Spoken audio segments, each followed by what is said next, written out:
and welcome to another evening of frank conversation here on Hard Copy, coming to you from our studios in Abuja. I'm Maupe Ogun Yusuf. Now, for those who follow world markets, a particularly rattling piece of news got many tongues wagging this week, and that was how a Chinese AI learning startup known as DeepSeek grew in popularity, causing US stocks to sink, wiping out billions of the US stock market. Artificial intelligence seems to be here to stay, but that's not the main focus of our conversation tonight. I've raised this to illustrate the power of the knowledge economy and its potential to change the economics of any country, and I dare say the world, even within a very short time. But knowledge, the creativity and innovation that powers it are backed by great investment in this space by countries who are serious about it, countries that understand the value of intellectual property, popularly called IP. This week, the World Intellectual Property Organization, WIPO, which is one of the UN bodies, hosted a conversation here in Nigeria around innovation and creativity as tools for economic development. It was a rich discussion with the keynote delivered by Nigeria's former Vice President, Professor Yemi Osinbajo. Take a listen to some of the snippets he shared at the event. Protection of intellectual property incentivizes innovation and creativity and leads to economic development. There's no question at all that if we're able to protect our intellectual property and enable those who own these intellectual properties to market, to make maximum benefit from them, then obviously it is a new economic development for us. But much remains to be done. Enforcement is still very weak. There's limited capacity to track infringements and then registrations, especially on trademarks, still takes very long time.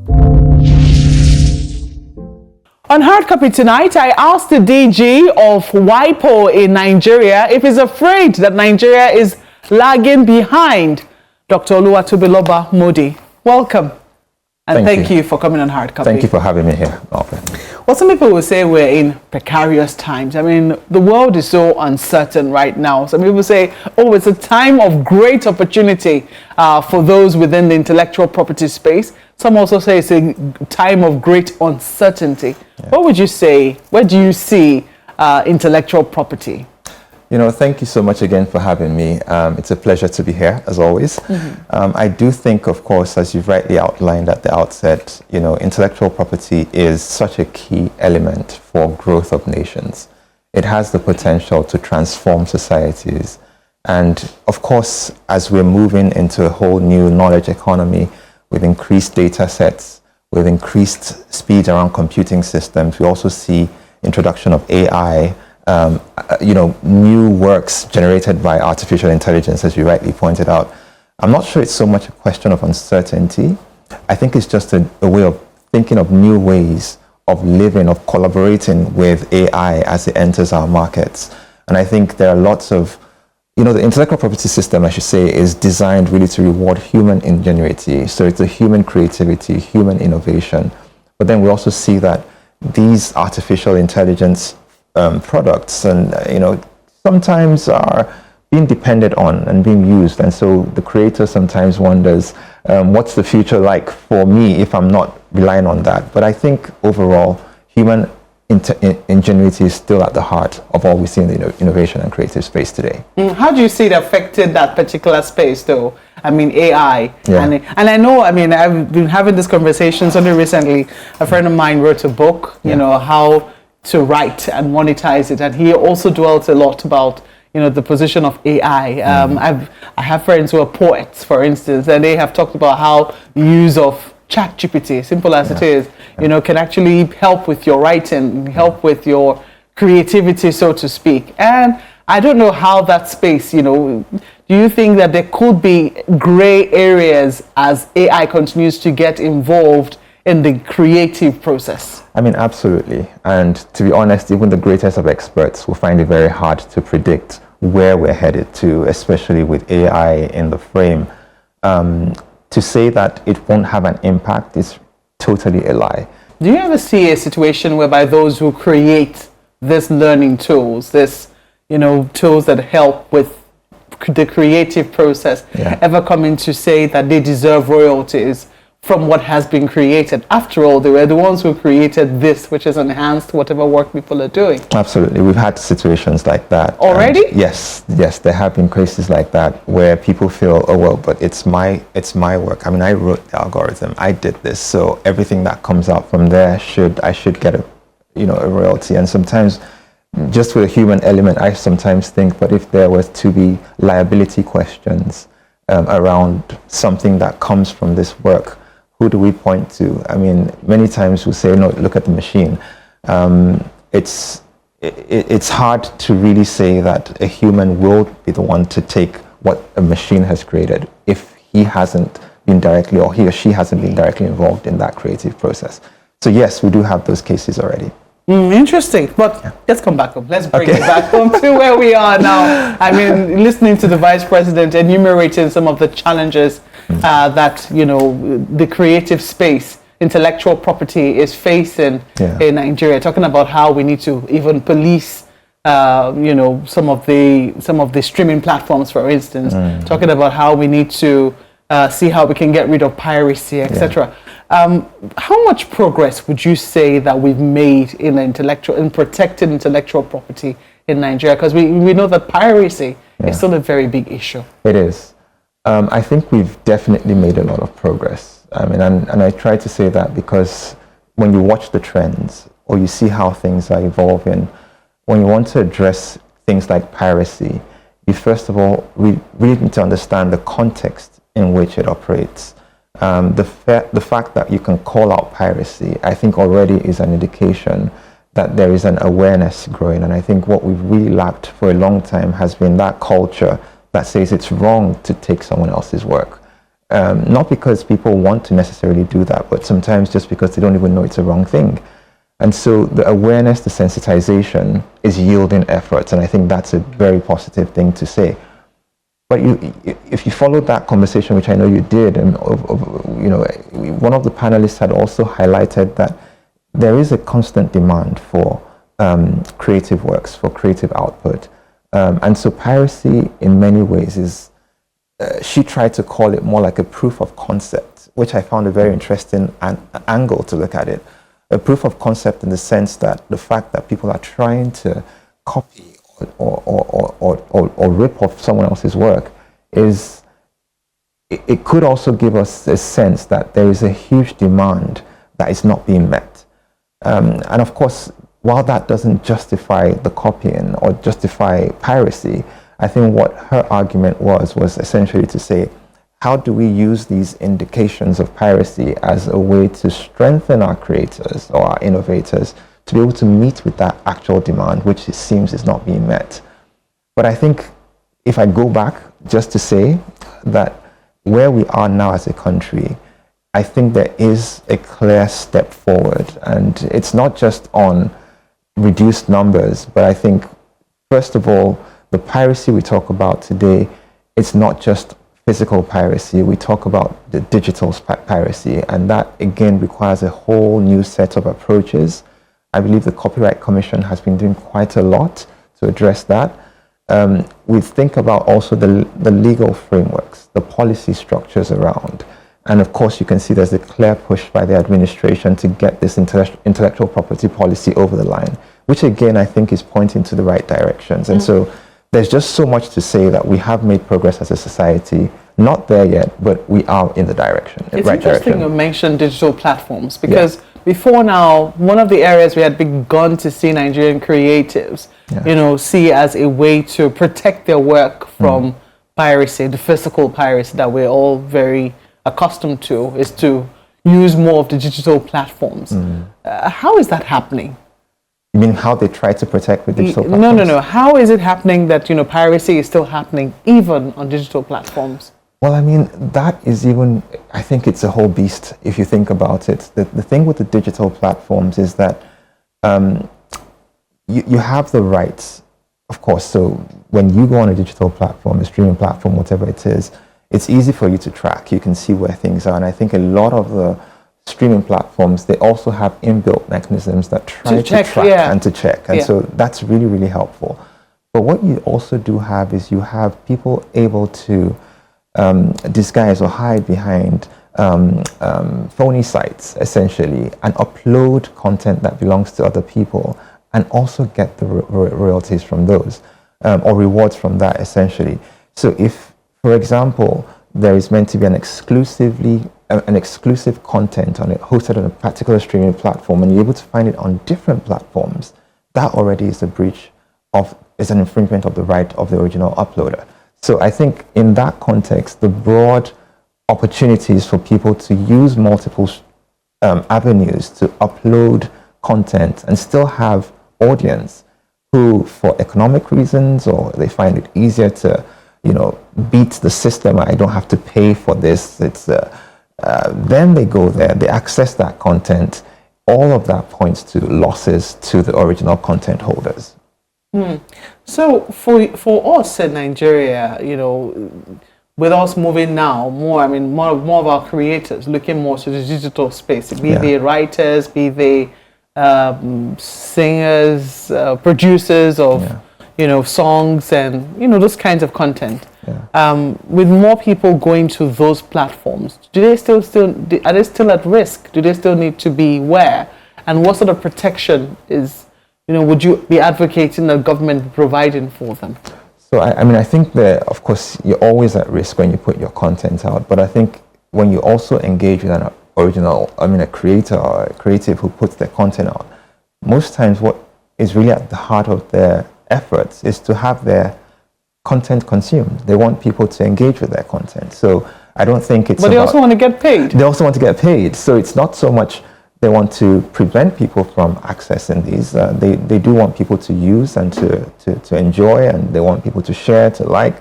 But I think when you look at it takes me to a form of intellectual property when you think about copyright. Now, copyright gives the creator the right it gives you the economic rights, it also gives you the moral rights. Now, the moral rights don't necessarily give you money, but they ensure that you are constantly acknowledged when your work is used or is shared, it's reproduced, right? It also ensures that your work is not distorted.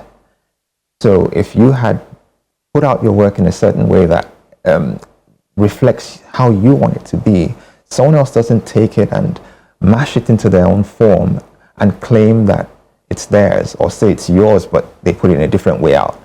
Now, but then the other form of economic rights, that covers things like reproduction, distribution. And those royalties or the monies that comes from that should go to the copyright holder, the person who owns, not necessarily the owner of the work. Not necessarily the author, the person who did the work, but the person who owns the work, right? Because you could have two different people in that scenario. And so that is where the risk sometimes is when you think about the economic rights, is that you have people putting out content and other people are getting the economic benefits of their work, which is where, when we think about a strong system that really rewards creators, we need to try and nip those kind of things in the bud. Well, let me ask you about, progress that we've made, because you say we've made some progress. Yeah. Where have we made this progress? I think we've made, like I mentioned at the outset, I think the government has been working quite hard. When I follow lots of developments going on in the space, on the legislative front, for example, we have a new Copyright Act, which I think is a big step forward, which was passed last year. And I think what you see with that is there had been a long period when we've been operating under such an outdated law. But trying to keep up with the modern times, some of these questions on digital piracy as well, you have an updated act. Now that in itself, I think, is a step forward. The implementation is another step and that we need to be thinking, and I know there's a lot of work that the Copyright Commission is doing on that front.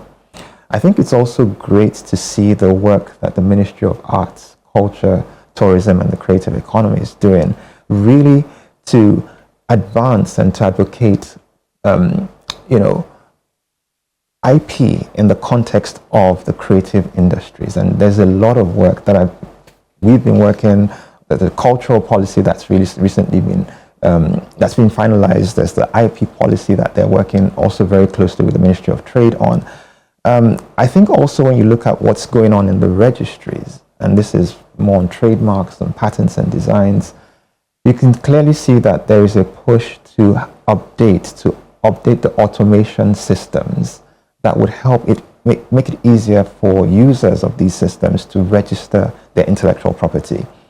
So while it's not as though we have reached the point where we want to be, I think there's clearly enough to look at and say, look, if we continue on the right path, we can actually get this right as a country. I've always known that law as well, they do take some pushing. Yes. You know, to get through legislation can take quite a while. Yes. However, we know that that's usually like the first step in the biggest hurdle, which is enforcement. Exactly. You know, after, you know, you have the law to back you up, enforcing and making sure that people, you know, are in keeping with the law is where we usually have the biggest challenge. Yes. In that area, how much progress are we making?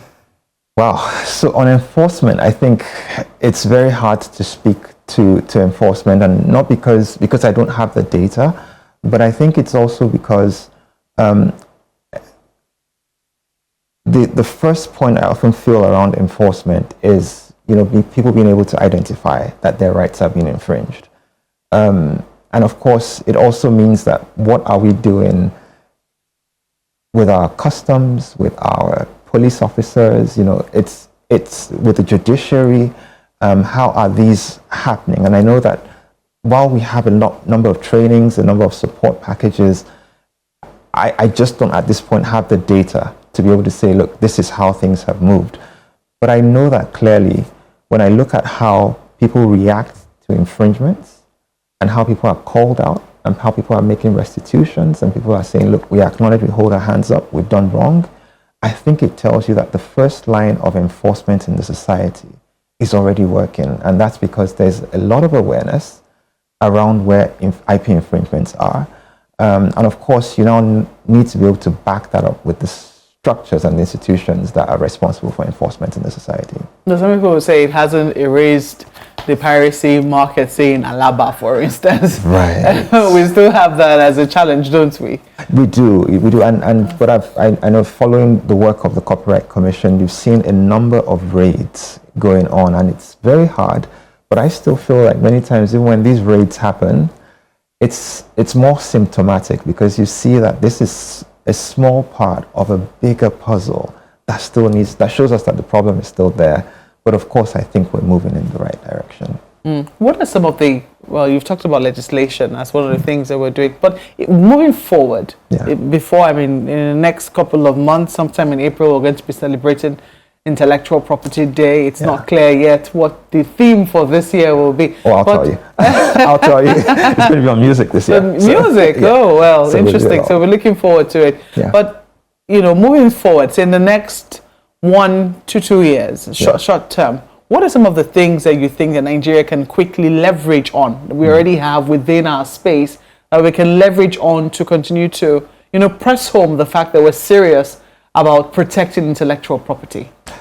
I think that if I look at short-term wins, I think we need to be able to, as quickly as possible, get people, young children, I would say young children, students of universities, understanding intellectual property.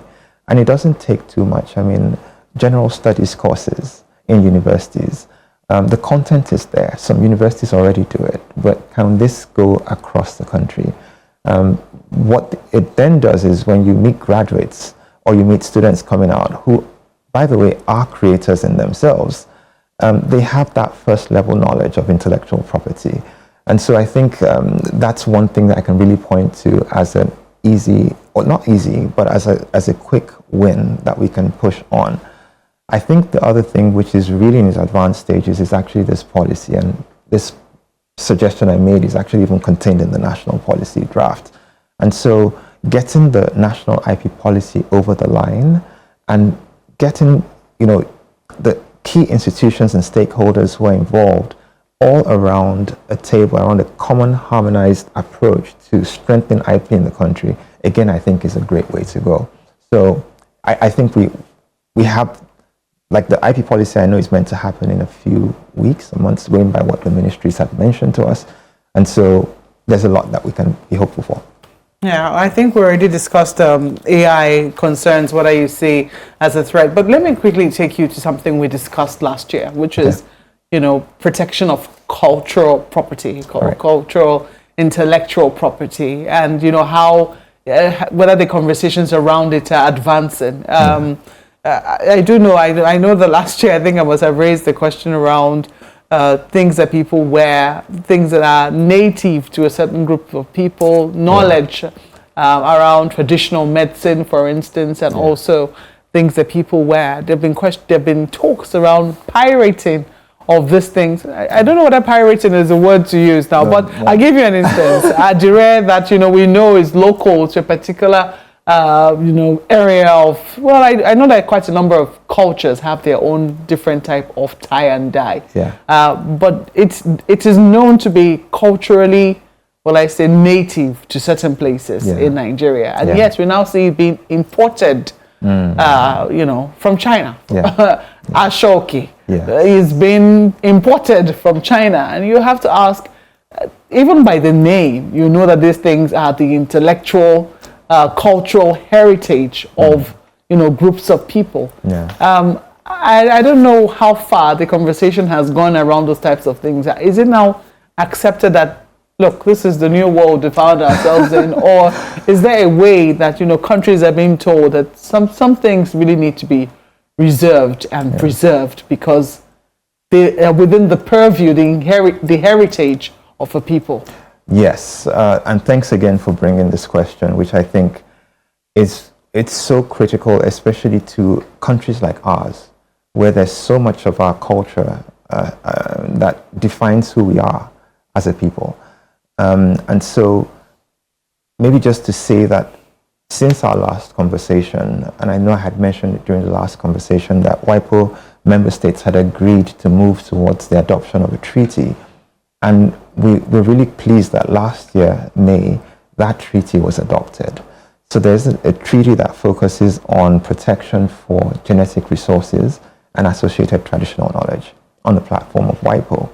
And of course, what that does is it tries to ensure that within cultural communities, local communities, if resources of local people is taken, or the knowledge of local people is taken, it has to be based on, like agreements. There has to be a disclosure that, we took this from these people as part of your IP application, right? And so that's such a critical element in trying to ensure that the people that own this knowledge are protected. Because historically what had tended to happen is that knowledge is appropriated without any recourse to these people, and the profits go to others who were able to register the intellectual property rights over them. Now, and that of course is linked a lot to the inventive space. So we have a lot of things like pharma, we have a lot of things like agriculture. I even heard vaccination. Sometimes you find that a community already has the knowledge of that, but they don't have necessarily the scientific answers to how it happens. But they know if you mix this and that, we can solve this. And if you are able to take those plants or what you see they use, their practices, and then you go into a laboratory, you then have the scientific answers that helps you go into a patent office and get a patent on it, excluding those local communities. And so this is really that misappropriation problem that we see that this treaty has come to address. But I think also going to another element which you had touched on the cultural heritage, which links a lot to cultural expressions, like the dances, the songs, the music, the clothes, the fashion, when these are appropriated from local communities, how do you prevent that? And I think different communities have different approaches, right? And the underlying picture that we've, as an organization, have been able to push out is to say it is fundamentally wrong, based obviously on the rights that they have over their intellectual property. So you have the Declaration on the Rights of Indigenous Peoples that gives them rights to control the uses of their intellectual property. but also more so based on their cultural practices. If they don't want their knowledge or their expressions used in certain ways, then it shouldn't be done that way without their permission. And so what we are able to do as an organization is that there is an ongoing treaty negotiation, again, to address that particular aspect, which is the final part under the IGC that should be concluded. We don't know yet when, but that's what member states are still pushing on for. Treaties are one thing. Enforcing treaties. It's another thing. Because the treaties obviously just give that global architecture, and then you still have to domesticate it, and then you still have to basically set up the structures to enforce it locally. Yes. So you see, there were just one. This is the first step that's just been completed in a long step. Well, I don't know. How is this, this general shake-up, though, even in world bodies, the UN particularly? Is WIPO affected in any way? So, I mean, all of us, I mean, like the entire UN family, I think what we're all doing is just we're kind of just following the processes. We're understanding, of course, we know that there is that I mean, the United States is a very important member of the United Nations system. And I think we're all just trying to understand. So that's as much as I know at the moment. Well, we certainly will keep tabs with you, and as you make progress in helping us protect intellectual property here in Nigeria. Dr. Oluwatobiloba Moody, thank you so much for coming on Hard Copy. Thank you for having me. Well, that's the program tonight. If you'd like to share your thoughts on what we've discussed, don't worry, we won't infringe on your right. Please use the handles showing on your screen. Thank you for watching. I'm Maokwe Ogun Yusuf. Good night.